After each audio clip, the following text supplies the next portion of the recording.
Greetings, YouTube. Welcome back to Encyclopedia Magica, Volume 1.2. This is the second video in that series, and Mandarin is here to join us at the moment. This chapter deals with enchanted enhancements. Enchanted enhancements are magical quirks or additional enchantments that can be added to any item. These can make an item more or less valuable depending upon the enchantment. Each of the random tables supplied in the last volume of this encyclopedia has a single entry titled Enchantment Enhancement. Say that 10 times fast. This is the result of the die roll. Refer to the table below to determine the exact type of enhancement. One of them is not a cat.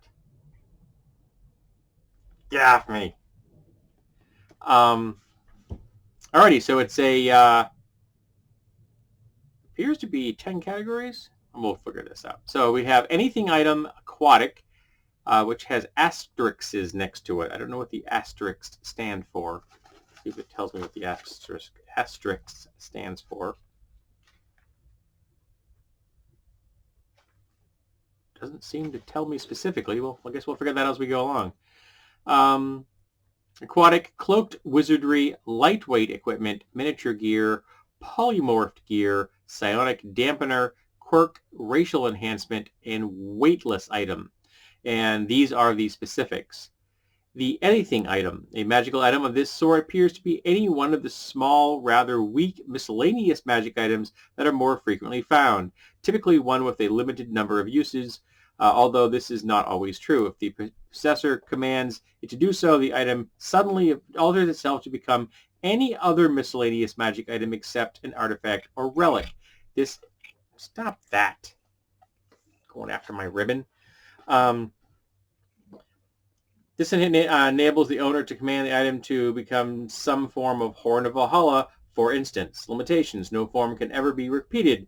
If the item is commanded into being is normally destroyed in usage, the anything item is also destroyed. If the item is duplicated, has a short-term single-use effect, such as a horn or drums, then anything item returns to its original form after that one use of that power. If the item has a long-term effect, such as a Helm of Underwater action, the dwemer of the anything item lasts for 1 day.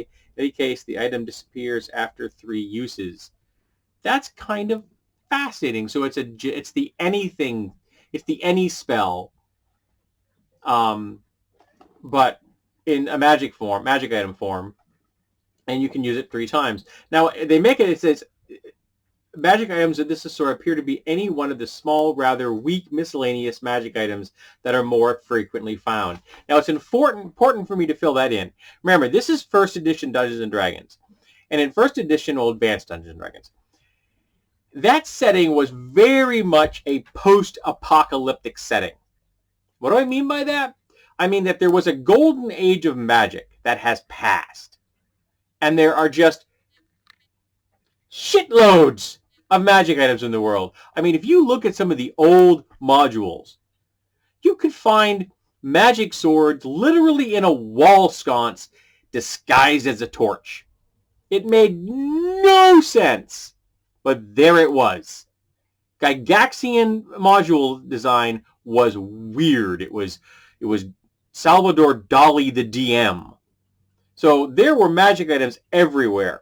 And making magic items was not something that most people did. We did not have really cohesive, consistent structure for creating magic items until 3rd edition. And I'm going to keep trying to get the cat out of my way. It's going to fail miserably. Alrighty, next up, aquatic. Ideal gear for the fledgling underwater adventure. These are weapons and suits of armor that have bonuses only underwater. Okay, that's kind of cool. After all, since the PCs are out of their element underwater, they may need advantages they would not need on dry land. Aquatic weapons and armor cost half as much as their normal counterparts. And again, you didn't design magic items. And magic items didn't tend to have a plethora of enhancements. So you would end up with what we used to call the golf bag of swords. You would lug around a literal magic bag of some variety full of magic weapons because each weapon only did one bloody thing. So you may need one sword at the first battle of the day and another sword on the third battle of the day, and you're going to need a third sword and fourth sword for the last battle of the day because you may be facing multiple opponents with different defenses and things, with different weaknesses. It was insane. It's much better when you can design weapons that fit your general gaming experience. Much, much better system. Take my word for it. Having a golf bag full of swords was kind of neat in some ways. Was also kind of really annoying in others. Sorry, I just had to move my water bottle. Cloaked wizardry. This item is magical, but does not radiate a dwemer upon the caster of a detect magic spell, though other divination spells do reveal its true nature.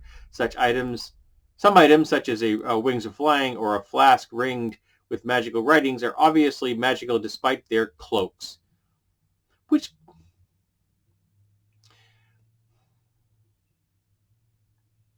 Which makes me think it would be easy to pass off an item as being very powerful and having a cloaked wizardry ability on it if you just took an ordinary item and covered it in magical but non-effective runes. Illusionary runes. And if you can have a magic item that can cloak its magic, why can't you have one that cloaks the fact that it's an illusion? So a clever con person could come up with a cheap item that looks valuable, sell it, and be out of town before the magic wears off and they figure out what they've got. Okay. Drow treasure. Cloaks, armor, weapons, and other miscellaneous items. Drow treasures have special properties, although they do not radiate magic. Items are made in strange homeland of the Drow, the vast underground cities of carved stone and minerals, places of weird, fantastic beauty, inundated with unknown radiations that impart the special properties to Drow goods. When they are exposed to direct sunlight, irreversible decay begins and the item becomes totally useless in 2 to 6 days. If directed from sunlight, they retain their special properties for 1d20 plus 30 days before becoming normal non-magical items. Exposed to the radiation of the Drow homeland for a period of 1 week out of every 4, the items can remain indefinitely. Drow poisons, on the other hand, decay instantly in sunlight and are rendered completely ineffective 60 days after exposure to air, although unopened packets of Drow poisons remain potent for 1 year. I remember we had a thief wanted to do a guy, he was playing a thief, and he wanted to do some rogue, I guess we called them thieves back then, wanted to do some beanie work and stole a very secure container that had chains and locks on it, and it had like symbols on it that he couldn't read, but he stole it and he got it out and he brought it back and he opened it up and it was full of Drow cloth, which turned to mist as soon as he opened it because he didn't have the right kind of lighting for it. It had been acquired for some gown for some incredibly wealthy noble person, and boy, was the person that wanted that stuff very mad.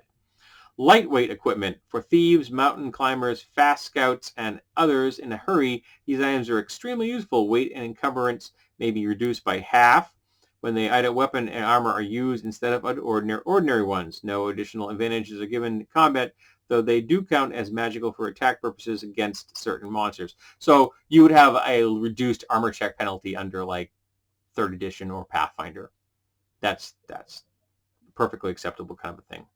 Miniature gear. Miniature items are shrunk items, mundane items the size of a bit of jewelry or one of the patches on a robe of useful items. When the appropriate command word is spoken, they grow into full-size, non-magical weapons, armor, or tools. These give PCs the ability to smuggle weapons and armor into restricted areas, which can be particularly useful in urban adventures. Items are no heavier than 1/10 of a pound when small, increasing its weight when they expand. Miniature armor must still be donned normally. So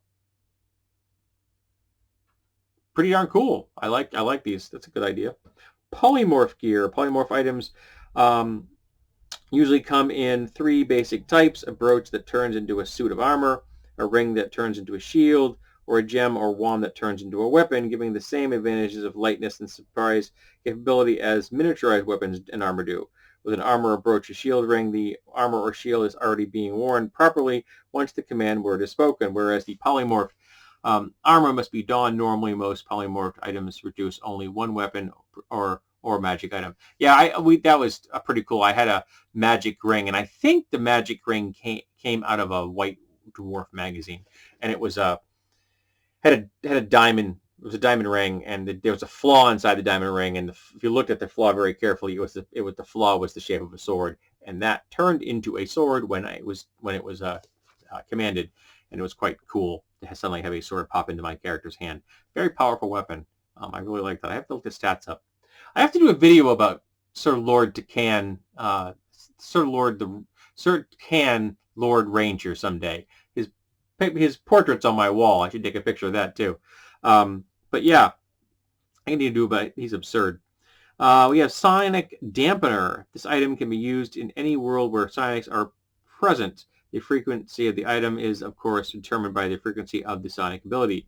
Designed by wizards frustrated by their inability to defend themselves and their laboratories against those wielding the Sonic arts, Sonic Dampeners has many applications and guises. Most common are helmets that limit the sight, though some designs are collars and manacles that serve for the same function. So this was back when psionics was a much different kettle of fish than it was in 3rd edition and Pathfinder, and I still will argue to my dying days that the best psionic rules ever created were done by Dreamscard Press for the Pathfinder game, where the two spheres of arcane art were completely separate. Psionics and arcane were completely separate. Now you can have that in 3rd edition or Pathfinder, or you can have transparency, where psionic dampening affects magic and magic dampening affects psionic, and I think that's a much better vibe. Having two entirely separate schools like that cannot be affected by each other, and having to have all these separate skills, it's just a pain in the butt. I don't like that. But back in the psionics was very rare back in 1st edition, and it didn't pop up that often. Next, we have Quirk. The AD&D game has one of the largest community compilations of magic items in the fantasy gaming industry. This is a very meta entry. The following tables have been created to add some spice and variety to existing magic items in the D&D game world. A table of non-standard magical item abilities is offered for each major type of magic item in the AD&D game. The rationale for such works is simple. Yes, I could well understand why you would want that. So we have no quirks. If you rolling your quirk chart, and you have an 86% chance of getting no quirk. But then there's 1 quirk, 2 quirks, and 3 quirks. It sounds very Seussian. We have result. The item has a habit of burying itself in any sack, backpack, or container in which it is carried. That could be really annoying. Item works normally but appears dirty and ready to fall apart. I think I have a magic item like that. Item attunes itself to one owner at a time, but if it is removed from the owner or if any other person tries to use the device, it goes dormant. I think we had at least one of those in the party. Item has an annoying habit of buzzing when it is used. Oh yes, an item that announces its presence or things like that. Those are even, especially for intelligent items. Gosh, they can be annoying. Item glows with a soft light when it is used. That's not all that uncommon. Lots of magical things have an effect, like a flaming sword or a lightning sword or something like that. They're definitely going to have some kind of visual boost going on with them. It's not just going to be going on without any kind of way of telling. Just like spells have some kind of, tell, if you will, to use a gambling term. Item is durable and makes any necessary saving throws at a +2 to the die roll. I guess it's more durable. It's kind of cool. Item does not function if user wears any kind of headgear or adornment. That's weird. I guess it wants the world to know who you are. Item cannot function underground. Item cannot function above ground. Item cannot function at night. Item cannot function during the day. Let's hope you don't get multiples of those. Item is unaffected by blows of any kind unless the force is of a giant strength or greater, 19. So that was big back then. 19 is not a high strength in 3rd edition or Pathfinder. That's not a high strength at all. Every fighter worth his name is going to have a 19 by the time they're like, what, 5th, 6th level. Item has finite number of uses. It is often found with 2 die 20 charges remaining. Whether or not this item can be recharged is up to the DM. Lords of Light, even Thundar's sword had to get recharged. Item works erratically. It functions normally 70% of the time, fails 20% of the time, and acts in a wand of wonder 10% of the time. Woo! That could be fun. Item is magically buoyant and tends to levitate up upon the rate of 5 feet per round unless held or tied down. I like that. Item is immune to electricity or magical lightning. The item is metal. It is also non-conductive. Item can only be used twice per day. If the user more often, it shorts itself out and cannot be used for 48 hours. Item causes its owner to become extremely possessive of it. Oh, we've got the precious power. Ooh, my precious. Item is powerful. It works 125% more effectively than a standard item of the same type, and any saving throws against its effects are at -1. That's kind of cool, particularly if it was a weapon with some kind of magical effect.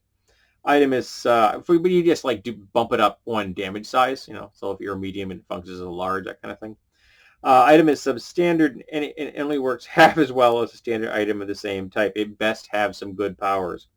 Item has a curse upon it. All saving throws attempted by its owner are at -1 until item has a remove curse cast upon it. Item does not function underwater. We already covered that. Item belongs to an extraplanar creature or other powerful being, but just there's a hint on the item. After 1 die 4 weeks, the item is located by the being and it shows up to claim its property. It could be kind of cool. Item must rest for 6 turns minimum between uses, and a turn was 10 minutes back in the day. Item cannot be, I don't know why they don't just say an hour, but they don't. Item cannot be destroyed by any means short of incredible excess of force, such as a deity, by dropping it into a lava pit, or etc. More ring of power. Item is intelligent. Woohoo! And we have racial enhancements. Racial weapons or armor equipment have magical bonuses, but only when used by members of the race that created the item. Well, that's not all that exciting, and we've seen that. Like there's a number of dwarven weapons that do that. In fact, most of the ones I can think of off the top of my head are dwarven weapons. Intriguing. Weightless item for thieves, mountain climbers, and such fast and those in a hurry. These items are extremely useful. Weight encumbrance may be eliminated altogether when weapons and armor are used instead of normal ones. I don't know how you'd reflect that in a more modern version of D&D, because you don't. I'll be honest, I can't remember the last time I really had a significant issue with the actual weight of the armor and weapons worn or used by somebody. But I might just roll that into one of the other abilities. You know what I mean? That seems like it's kind of a. I did have a shield. We did have a shield back in first edition that it was it would be the equivalent of a tower shield now, that we didn't really have tower shields back then, but it was kind of a tower shield, and it would stay if you let go of it. It would just stay there. It wasn't, you could move it, but it would just stay in that location, and it was equivalent of like just someone holding it, so it was not immovable, but it would let you do things behind it, and arrows could be coming at you and you could still be functioning. But it was not, it would not resist the movement of everything. It had a certain thing. I think I might have had a strength rating for how much energy it could take before it moved. But yeah, we had that back then. I can remember somebody tricking somebody by attacking them from around a corner, and then they left the shield and they booked around, and so the person still thought they were there, and that got them an advantage. Yes, Mandarin's still with us. Alrighty, I've been rattled on for almost 20 minutes. So this has been the Encyclopedia Magica Volume 1.2. I hope you had fun.